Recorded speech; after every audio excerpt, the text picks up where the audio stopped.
the internet's foremost authority on all things Velociraptor, it pains me to inform you that unfortunately, the Velocipastor is a very bad movie.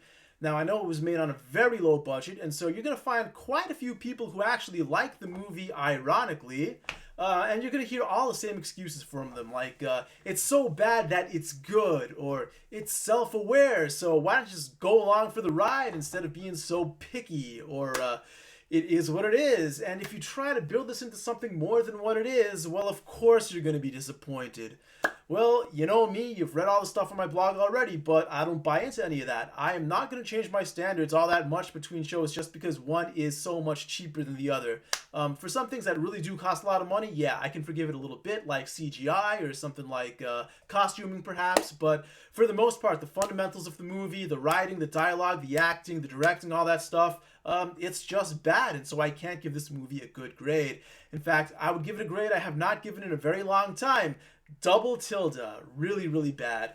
But, you know, it's so bad, in fact, I'm actually going to change the way I review this just a bit. Usually I start with something that I expect to be good, and I'll pick it apart just a little bit, talk about its flaws, and deconstruct it a bit.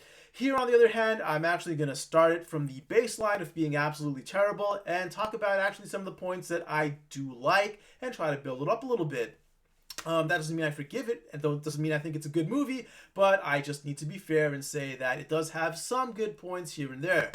First of all, right from the start, it lets you know just how low of a budget it's working with. Like, going into this movie, you expect it to be a B movie. You know that you can't expect all that much from it in terms of CGI perhaps, but right from the very first scene, you know exactly where the movie stands. So I was really actually quite happy with that. Unfortunately, the movie let me down even further from there, but still, at least from the start, it does set the bar low as far as the budget goes. Now, after that, let's see. Frankie Mermaid. The one character I actually kind of liked was Frankie Mermaid. His impact, his jokes, his lines, they hit more than they missed. And I can't say that for pretty much any other character. But at least him, and yeah, his acting still was quite overdone. It was at least decent. So I would say his character, especially the line about how he got his name, that was quite funny. Now, from there are like quite a few fight scenes in the movie. Most of them are mediocre, some of them are just downright awful, but one was actually quite good, that being the fight scene in the bedroom. I like that quite a bit. Let's see, what else do I have here? Okay, the dinosaur costume. Of course, it's the Velocipastor, so you're going to get a Velociraptor at some point, right? But that doesn't, it's not fully revealed until the very end, and there's a very slow build-up to it. I think that works in the movie's favor. At first, you just see the eyes, or you just see the fangs, or you just see the claws. That not only kept the costume budget low, but once you finally see the Velociraptor, you'll probably be underwhelmed, and so just that slow build-up to it probably worked in the movie's favor. Something else that happens towards the end of the movie, and this is probably the single biggest highlight of the movie for me, was that they kind of reveal a plot twist regarding the main character and his relationship to one of the enemy's characters. That was actually quite creative, really well done, I think, and I think that was the single best part of the movie for me. And aside from that, I really don't think I have anything written down as actually being a particularly strong point of the movie. Now, the movie does have a lot of bad points, and I really don't have time to get into all of that, nor do I particularly want to. The one thing I do want to stress is that the comedy in particular, it missed a lot. And I know, this movie, it does not take itself seriously, it has self-awareness, but still, that's not enough to make up for just purely bad comedy writing and very amateurish comedy writing. Like, the people who made this movie, clearly they had some background in making films, they had some background in acting and writing, but not for comedy. The comedy came across as someone who's just writing comedy for the first time, someone who just picked up a comedy for the first time in high school and thought that these cheap little tricks here and there would be funny to an audience that might actually expect to see something that they paid for be actually more than amateur quality.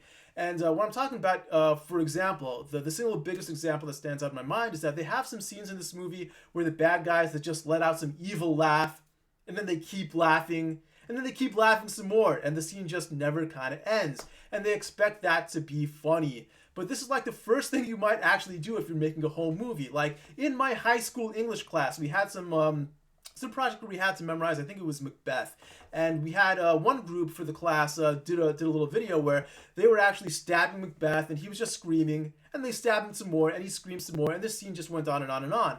It's just such a cheap, stupid little joke that's very low effort, something you can see coming right away, very amateurish, and they try to pass this off as some sort of good, clever joke that the audience might actually laugh at. Well, that just sums up most of the jokes in the movie. Very, very low effort, very easy to see coming. And yeah, I know comedy writing is hard. I know as much as anyone how hard comedy writing is, but this did not make the cut. And it's like this for pretty much the entire 80-minute or so length of the whole movie. Yeah, there are a few jokes here and there that are just going to randomly hit, but a very low percentage of them do, and it's very disappointing. It makes the movie quite cringy to watch the whole thing through. So, yeah, a lot of things about this movie are bad, but the comedy above all else is what makes the movie fail, in my opinion. So that's all I'm going to talk about for now.